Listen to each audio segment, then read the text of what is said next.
আমার বাংলা ম্যাম বলেছিলেন ব্যাকরণ মুখস্থ না করলে এমসিকিউতে পাস করা কখনোই সম্ভব না। আমি একটাও মুখস্থ করি নাই এবং মাত্র 2 দিন পরে বাংলা এমসিকিউতে 30-এ 30 পেয়েছি। আই জাস্ট প্রুভ দেম রং। আসসালামু আলাইকুম এভরিওয়ান, আমি তৌফিকুল ইসলাম। আমি এইচএসসি 27 অর্থাৎ এসএসসি 25 এর একজন স্টুডেন্ট এবং আমি এসএসসি পরীক্ষা দিয়েছিলাম চট্টগ্রাম বোর্ড থেকে। আজকের ভিডিওতে আমি শেয়ার করবো আমি কিভাবে ব্যাকরণ মুখস্থ না করবো মাত্র 2 দিন পরে ব্যাকরণ এমসিকিউতে 30-এ 30 পেয়েছি। এবং আমি জানি তোমাদের অনেকের কিন্তু এই প্রবলেমটা রয়েছে, তোমরা ব্যাকরণ মুখস্থ করতে পারো না। সো তোমরা কিভাবে ব্যাকরণ মুখস্থ না করে এমসিকিউ 30-এ 30 পাবে সেই স্ট্র্যাটেজি। তো শুরু করি আমার সেই স্টোরি। ফার্স্ট অফ অল, আমি গত ভিডিওতে বলছিলাম আমি ক্লাস 9 এবং 10 এর শুরুর দিকে বাংলা দ্বিতীয় বলতে গেলে তেমন একটা ধরি নেই, জাস্ট 3 থেকে 4টা পরিচ্ছেদ কোন রকম শেষ করছিলাম। ক্লাসে ম্যাডাম আসতো, পড়াইতো, বুঝাইতো, দেন চলে যেত। আমার কিছু আমি বুঝতাম বাট কিছু মনে থাকতো না। তখন ম্যাডাম বললেন যে কি এগুলো হচ্ছে মুখস্থের বিষয়, যত বেশি বেশি পড়বো তত বেশি মনে থাকবে। তোমরা হয়তো জানো আমি কিন্তু আমার পড়া নিয়ে মেইনলি সিরিয়াস হয়েছিলাম আমার টেস্টের পুরো মুহূর্তে। তখন বাংলা দিতে পড়তে গিয়ে আমি অনেক বেশি সাফার করতেছিলাম। বাট ভাগ্যক্রমে ওই সময় আমাদের বাড়িতে আমার একটা কাজিন বেড়াতো আসে এন্ড ও মাত্র একদিনে আমাকে পুরো বাংলা বইটা শেষ করে দিছিল। আবারও বলি, মাত্র একদিনে। কিন্তু কিভাবে ও যেটা করছিল সেটা হচ্ছে যে আমাকে বাংলা দিতে পত্র বইয়ের যে মেইন লাইন গুলো ছিল, মোস্ট ইম্পর্টেন্ট লাইন, সেগুলো দেখাই দিছিল এবং সেগুলো মনে রাখার জন্য কিছু শর্ট ট্রিক ও কিছু ছন্দের মতো করে দেখাই দিয়েছিল যাতে সেগুলো খুব সহজে মনে রাখতে পারি। তারপর থেকে আমি জাস্ট শর্ট ট্রিক গুলো পড়তাম এবং ছন্দগুলো মনে রাখতাম এবং মাত্র 2 দিনের মধ্যে পুরো বাংলা দ্বিতীয় পত্র বই শেষ করছিলাম কিছু মুখস্থ না করে। বাট সমস্যা তো তখনও শেষ হয়নি। আমাদের বই যে লাস্টে কয়েকটা পরিচ্ছেদ থাকে, যেমন প্রতিশব্দ, তারপর যে বিপরীত শব্দ এবং অনেকগুলো সমাজে আমাদের পরিচ্ছেদ থাকে, সেগুলো তো অনেকগুলো, এতগুলো তো মনে রাখা আমার পক্ষে সম্ভব না। তখন আমাকে যেটা হেল্প করে সেটা হচ্ছে কি সাকিব বেস্ট সাজেশন। তিনি হচ্ছে যে আমাদেরকে 2 রকমের সাজেশন দিয়েছিলেন, একটা হচ্ছে পরিচ্ছেদ ভিত্তিক এবং একটা হচ্ছে এমসিকিউ সাজেশন। সো পরিচ্ছেদের ওখানের মধ্যে তিনি আমাদেরকে যে লাস্টের দিকের কয়েকটা পরিচ্ছেদ থাকে, সেখানের মধ্যে যে মোস্ট ইম্পর্টেন্ট যেগুলো যেগুলো বারবার বোর্ডে আসে সেগুলো দাগাই দিয়েছিলেন। ফলে আমি জাস্ট ওগুলো পড়ছি এবং এমসিকিউ সাজেশন থেকে আমি প্রত্যেকটা পরিচ্ছেদ পড়ার পরে বেশি বেশি করে প্র্যাকটিস করছি।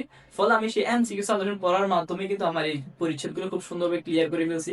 একবারে শুরু থেকে শেষ পর্যন্ত যতগুলো পরিচ্ছেদ ছিল সবগুলো পরিচ্ছেদ খুব সুন্দরভাবে একবার করে পড়তাম এবং তারপর হচ্ছে দিকে সাজেশন থেকে এমসিকিউ প্র্যাকটিস করতাম। এবং যেটা হচ্ছে সেই সাজেশন থেকে আমি 28টা এমসিকিউ কমন পাইছি এবং 2টা হচ্ছে দিকে বাইরের থেকে অর্থাৎ বইয়ের থেকে আসছে, সেই সাজেশন থেকে আসে না, এবং সেগুলো খুব সুন্দর করে অ্যান্সার করতে পারছি। আর ফলাফল এমসিকিউতে 30-এ 30। তো বলাই যায় এই ক্ষেত্রে আমাকে 2টা জিনিস সবচেয়ে বেশি হেল্প করছে। তার মধ্যে একটা হচ্ছে দিকে আমার কাজিনের যে শর্ট ট্রিক্স এবং ছন্দগুলো, এবং আরেকটা হচ্ছে মেইনলি সাকিবের সাজেশনগুলো, যেগুলো হচ্ছে আমাকে অল্প সময়ে সবগুলো পড়া খুব সুন্দরভাবে গোছানোভাবে শেষ করতে হেল্প করছে এবং যেগুলো থেকে আমি কমনও পাইছি। আচ্ছা, এখন যদি তোমাকে আমার বাংলা দ্বিতীয় পত্র বইটা একটু দেখাই, তাহলে দেখো এই যে আমার কিছু শর্ট ট্রিক্স নোট, এই যে শর্ট ট্রিকের নোট। দেখো বইটা পুরো দাগে দাগে পড়ছিলাম এবং হচ্ছে দেখি আমি হাইলাইটার দিয়ে দাগাই নিয়ে বাট পেন দিয়ে দাগাইছিলাম। দেখো সবগুলো পৃষ্ঠার মধ্যে লেখা আছে। দেখো এই যে শর্ট নোট, অনেকগুলো শর্ট নোট ছিল, সবগুলো পৃষ্ঠার মধ্যে দাগানো আছে, লেখা আছে, দেখছো? অর্থাৎ ওই সময় এমন ভাবে পড়ছিলাম যে পড়াগুলোকে আমার নিজের মতো করে সাজা নিয়েছিলাম, আমি কিভাবে মনে রাখতে পারবো সেই স্ট্র্যাটেজি বানিয়ে নিয়েছিলাম। দ্যাটস আমি কিছু মুখস্থ না করে এত অল্প সময়ে এত সহজে সবকিছু শেষ করতে পারছিলাম। তো এখন তোমরা কি করবে সেটা বলি। সেটা হচ্ছে যে কি তোমরা পড়াগুলোকে একবার প্রথমে বোঝার ট্রাই করবে, দেন হচ্ছে যে কি পড়াগুলোকে নিজের মতো করে সাজায় নেওয়ার চেষ্টা করবে। যেগুলো মোস্ট ইম্পর্টেন্ট লাইন সেগুলো দাগায় নেবে। সো মোস্ট ইম্পর্টেন্ট লাইনগুলো বারবার পড়বে এবং একটা পরিচ্ছেদ পড়ার পরে সেটা কোনো সাজেশন হোক কিংবা কোনো টেক্সট পেপার বা গাইড থেকে বেশি বেশি করে এমসিকিউ প্র্যাকটিস করবা। ফলে তোমার ওই পরিচ্ছেদটা একবার সুন্দর করে মাথায় সেট হয়ে যাবে। তুমি পরিচ্ছেদ থেকে কোন কোন জিনিসগুলো বেশি আসে সেগুলো ধারণা করতে পারবে। ফলে তুমি যখন সেই জিনিসগুলো বারবার পড়বা তখন তোমার এক্সামে কমন পাওয়ার পসিবিলিটি অনেক বেশি বেড়ে যাবে এন্ড তুমি এক্সামে খুব ভালো একটা মার্কস পাবা। আর তোমরা যদি আরো সুবিধার জন্য আমার সেই এমসিকিউ সাজেশনটা পেতে চাও, তাহলে এই ভিডিওতে 100টা কমেন্ট এবং যদি আমার সেই দাগানো বইটা পেতে চাও, যেটা পড়লে তোমাদের সবকিছু মুখস্থ না করে শেষ হয়ে যাবে, যেগুলো মধ্যে সবগুলো শর্ট ট্রিক আছে, সবগুলো পড়া মোস্ট ইম্পর্টেন্ট দাগানো আছে, সেটা যদি পেতে চাও তাহলে অবশ্যই ভিডিওতে 200টা কমেন্ট টার্গেট পূরণ করে দিবে। টার্গেট পূরণ হওয়ার সাথে সাথে আমি আমার হোয়াটসঅ্যাপ চ্যানেলে সেই পিডিএফ গুলো সুন্দর করে আপলোড করে দিবে একবারে সম্পূর্ণ ফ্রিতে। তো এখনই দ্রুত বেশি বেশি করে কমেন্ট করে ফেলো এবং আমার হোয়াটসঅ্যাপ চ্যানেলে জয়েন হয়ে যাও এই পিডিএফ গুলো সম্পূর্ণ ফ্রিতে পাওয়ার জন্য, যাতে মাত্র 2 থেকে 1 দিনে সবগুলো পড়া সুন্দরভাবে শেষ করতে পারো। আর তোমরা যারা এখনো ক্ল্যারিফিকেশন পাও না, সবগুলো জিনিস বাকি, বেশিরভাগ সাবজেক্টের প্রিপারেশন গ্যাপ আছে বা এখন নার্ভাস হতাশা ফিল করতেছো, তাদের জন্য বেস্ট হবে টিম তাণ্ডব। কজ তোমরা এখানে ক্ল্যারিফিকেশন পাবে এটা আমি তোমরা কি পড়বা, একটা স্পেসিফিক সাজেশন পাবা। যেমন ফিজিক্স, কেমিস্ট্রি, ম্যাথ, এর জন্য তোমরা এখানে স্পেসিফিক সিকিউ এবং এমসিকিউ সাজেশন পেয়ে যাবা।